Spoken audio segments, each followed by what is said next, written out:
wasn't sentenced to die. If you just release everybody without any supervision, then that is a recipe for disaster. Several inmates have died as a direct consequence of fighting this litigation rather than protecting the inmates. Tonight, COVID-19 behind bars. We're taking an in-depth look at what's being done to stop the spread of the coronavirus in Texas's prisons and jails. Is it enough? Plus, families plead for the release of their loved ones who have been granted parole. This special edition of Capital Tonight starts right now.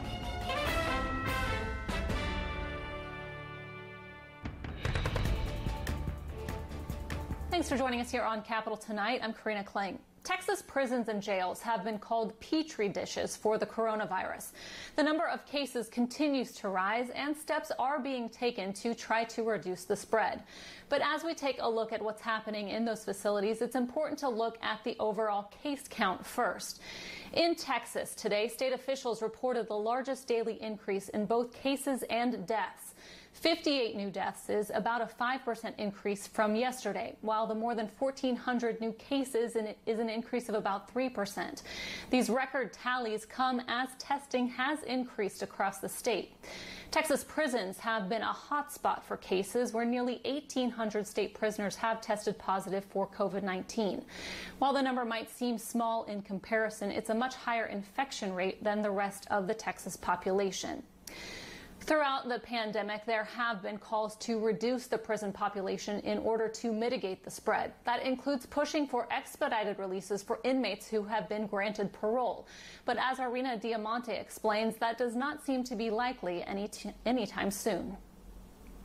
Darcy Vargas says she hasn't seen her son in 4 years. We have been very close ever since. Gerald Vargas is behind bars in the Sanchez State Jail in El Paso. He's convicted of felony drug and firearm charges. Your heart is behind those bars too. And it's you serve that sentence right along with them.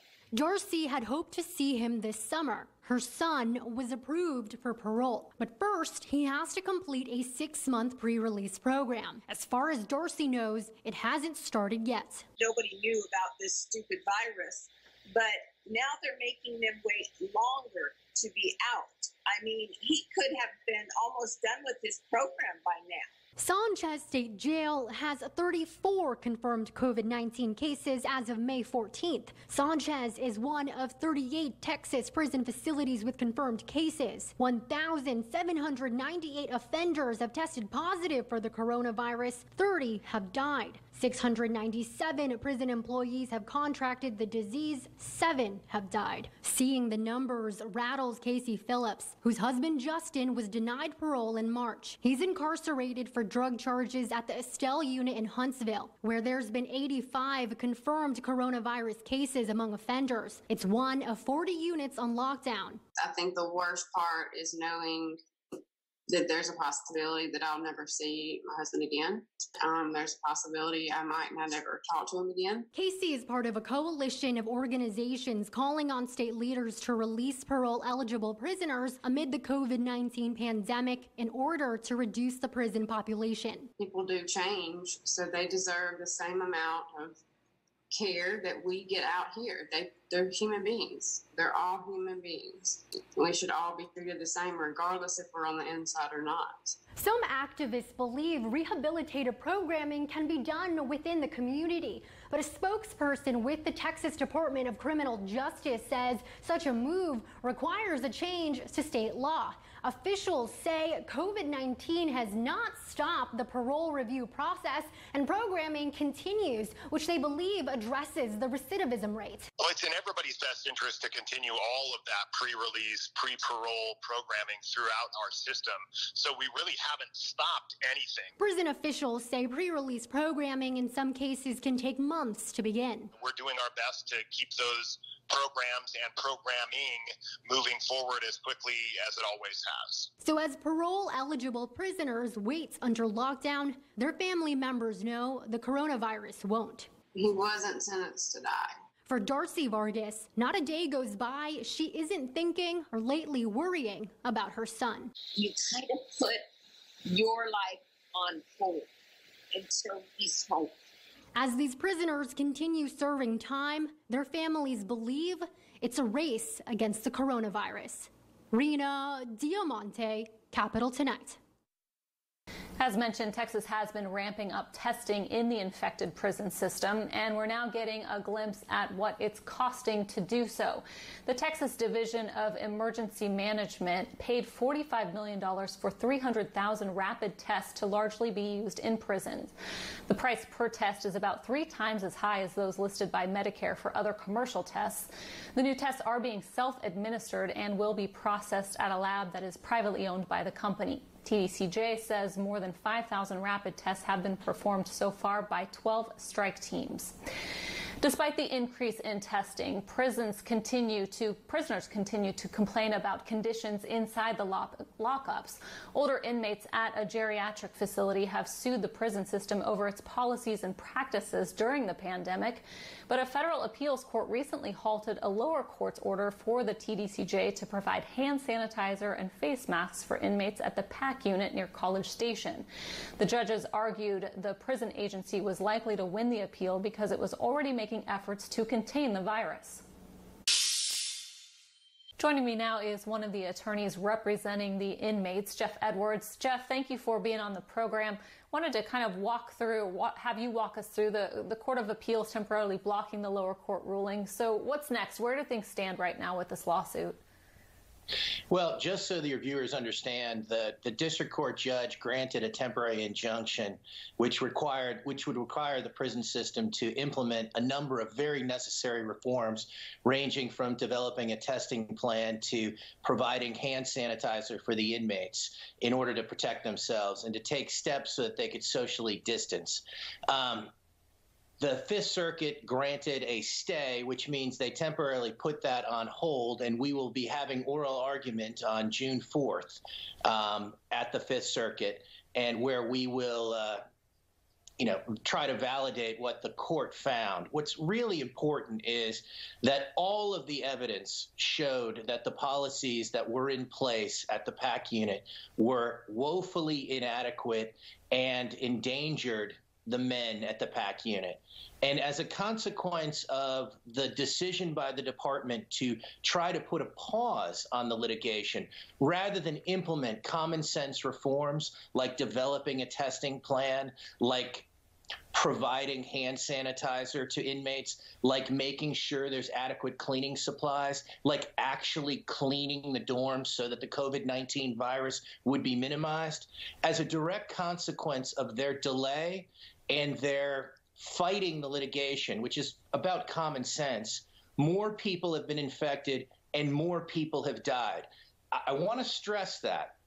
Several inmates have died as a direct consequence of fighting this litigation rather than protecting the inmates. When we first filed this lawsuit, no one was infected with COVID-19 at the PAC unit, according to the department.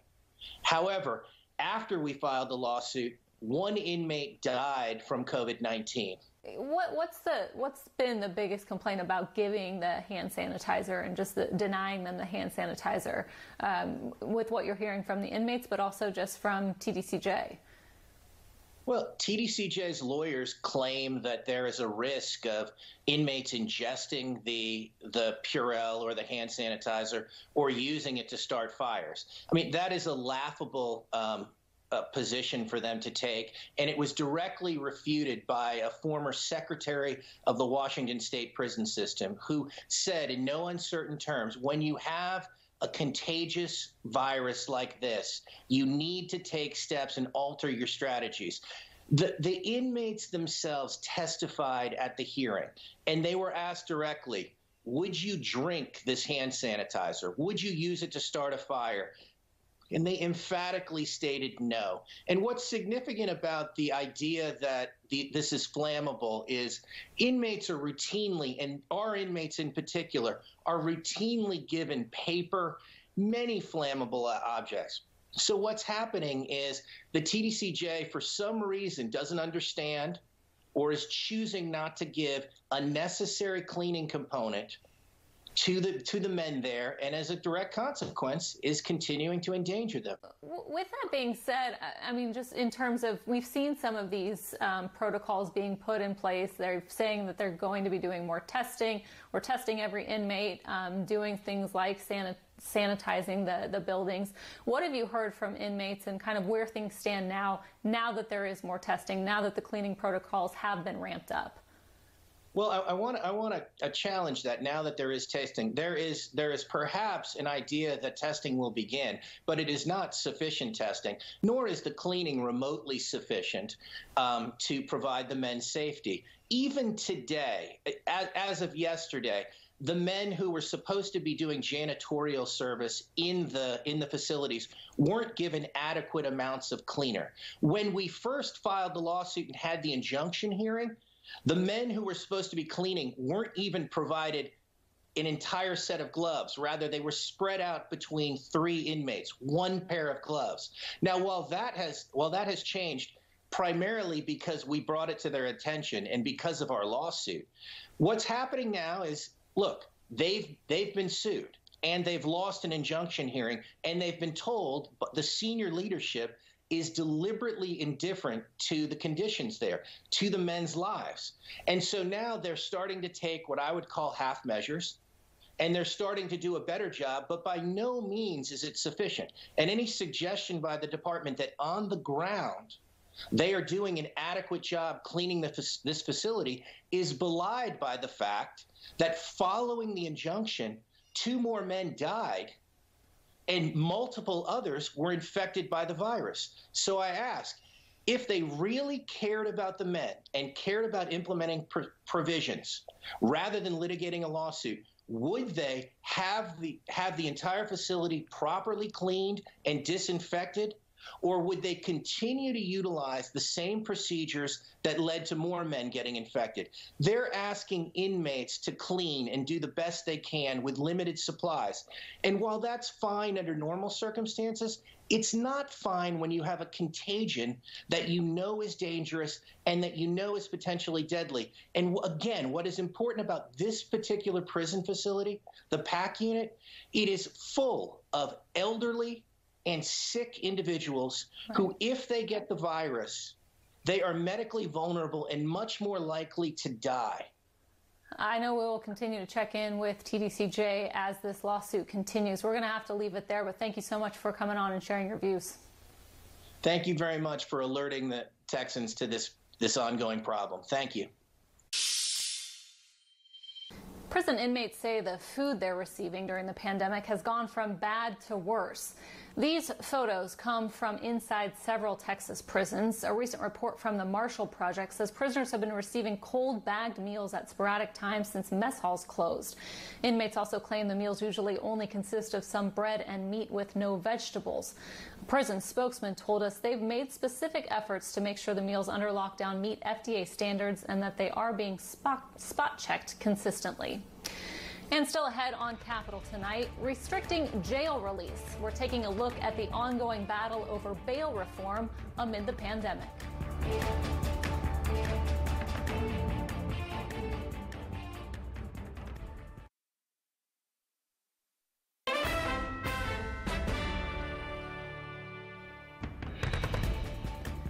Welcome back to our special, taking a look at the state of the coronavirus in Texas prisons and jails.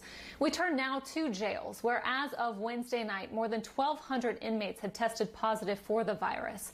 There's been 1 confirmed death and another suspected death. More than half of those cases are at the Harris County Jail. In Bexar County, just under 300 have tested positive. With most of Texas's largest metro areas reporting cases among the inmate population, Travis County still has not had an outbreak inside its jail. The sheriff's office attributes it to an isolation process to keep newly booked inmates away from the general population. Only 75 inmates have been tested for the virus overall. The state's growing movement for bail reform has also taken center stage during the pandemic. Last month, the Texas Supreme Court sided with Governor Abbott after a judge halted his order restricting jail release. Abbott put the order in place in March to get ahead of judges who were weighing a wide release of inmates to mitigate the spread of COVID-19. The order prohibits judges from releasing jail inmates accused or previously convicted of violent crimes without paying bail. Bail reform advocates argue the governor's order favors those who can afford to post bail and makes release all but impossible for defenders who can't. Joining me now to discuss this issue further is Ken Good. He's an attorney on the board of the Professional Bondsmen of Texas. Ken, welcome back to the program. First off, given this crisis we're in, do you support the governor's order on restricting jail releases? Yes, ma'am, I do. I think the governor has tried to strike a middle road or a middle ground, or he's trying to find a middle ground, because you on the one hand, you're not arresting people, and so people are committing crimes and not getting arrested. And on the other hand, you have the use of PR bonds that are being set very low. And I think he's trying to strike a middle ground between public safety and for the public for crime, and public safety for this pandemic. The ongoing argument from bail reform advocates is those accused of the same crimes and with the same criminal history could still be released from jail if they have access to cash. So I guess to you, where's the public safety argument there? I think the public safety argument flies into what is the factors that you're supposed to consider in setting bail. Do you have an extensive criminal history? I mean, the issue is, should we show mercy on someone and give them a PR bond? And I think our friends on the other side would say we should never measure, we should never make a distinction. And I think we've talked in the past about how you have large groups of people that you have to get through the jail very quickly, and you have to manage those numbers to get their cases resolved. And if you just release everybody without any supervision, then that is a recipe for disaster. We've seen that in New York. Even during the pandemic, they've rolled back many of their reforms because they were such a disaster. And I think the COVID-19 crisis has shown that result on steroids and made it very clear that that does not work, that creates chaos, and we have to find a better approach. What about the discretion given to judges? I mean, one thing that the state Supreme Court did not address was the overarching questions of whether the order is unconstitutional or overreach by the governor. Instead, basically, they ruled that the county judges who brought the lawsuit were the wrong ones to challenge the order. What is the possibility that a new lawsuit on the same issue will be filed by, quote unquote, the proper plaintiffs?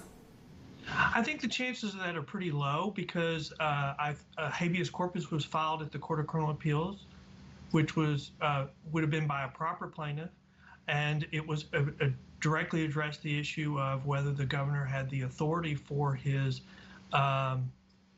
executive order, and the court denied it without even a written opinion.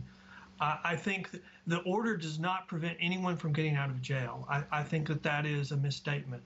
The courts are not able to award or give a PR bond, but they have many alternatives. There's been situations where they've just set bail at $50 if they're not eligible for a PR bond. The people that this is affect are people who have extensive criminal histories and criminal histories for violence. So this does not apply but to a limited set of people.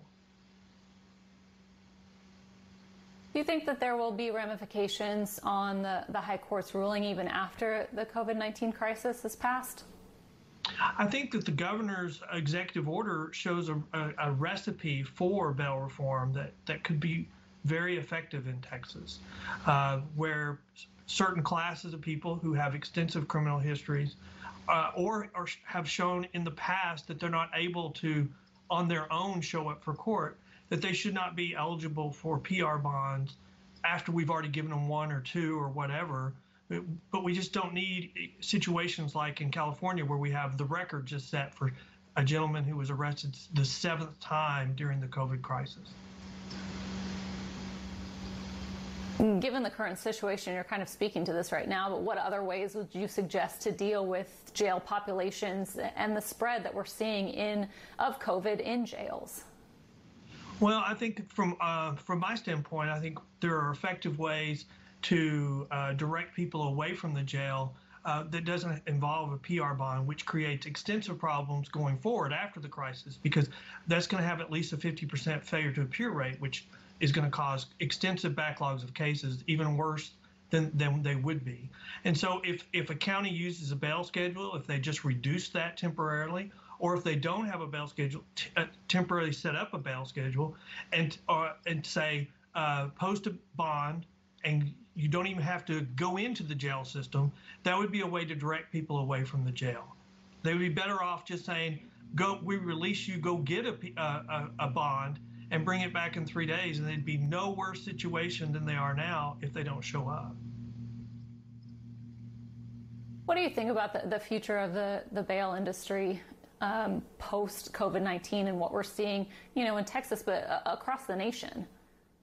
Well, we've seen several states, Alaska, now New York, that have rolled back reforms, and because they decided they didn't work. The Vera Institute says that jurisdictions should expect a 40% failure to appear rate after any reform. They think that's acceptable. They don't realize that's a recipe for disaster. Courts will shut down, criminal justice systems will shut down. So I think that the future for bail is very bright, especially in light of the COVID-19, because we're going to have budget crises like you've never seen. And so we're going to have states across the country that cannot afford to implement these reforms, and the state pay for these services. They need to find ways to direct people who can afford to pay out of the system as quickly as possible, and then concentrate on the limited number of people that are left, because they're not going to have the money to do what our friends on the other side, the advocates, are going to push them to want to do. Ken Good, we'll have to leave it there. Thank you for coming on and sharing your views. We'll talk to you again soon on this issue. And still ahead on Capitol Tonight, more Texans could be able to vote by mail during the pandemic. The latest in the ongoing legal fight over absentee ballots.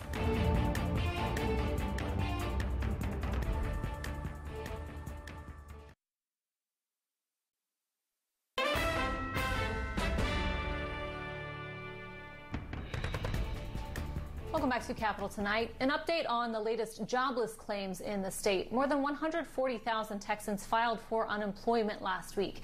That brings the total number of claims to nearly 2 million in the past 2 months, when stay-at-home restrictions went into place due to the coronavirus pandemic. A bright spot: last week's claims are down more than 40% from the week prior. The drop in filings comes as the state slowly begins reopening businesses. The Texas Workforce Commission says it's paid out more than $5 billion in benefits using state and federal funding. Nationwide, just under 3 million Americans filed for unemployment last week. More Texans could be allowed to vote by mail as the coronavirus pandemic persists. Today, a Texas appeals court upheld a temporary order that expands access to mail-in voting right now. The judges ruled that susceptibility to COVID-19 counts as a disability and therefore qualifies a voter to request an absentee ballot. The decision comes one day after the Attorney General asked the state Supreme Court to step in. Paxton's office says he looks forward to the High Court's decision. And that is all the time that we have tonight. We're back tomorrow with the latest in Texas politics. Until then, thanks for watching. Have a great night.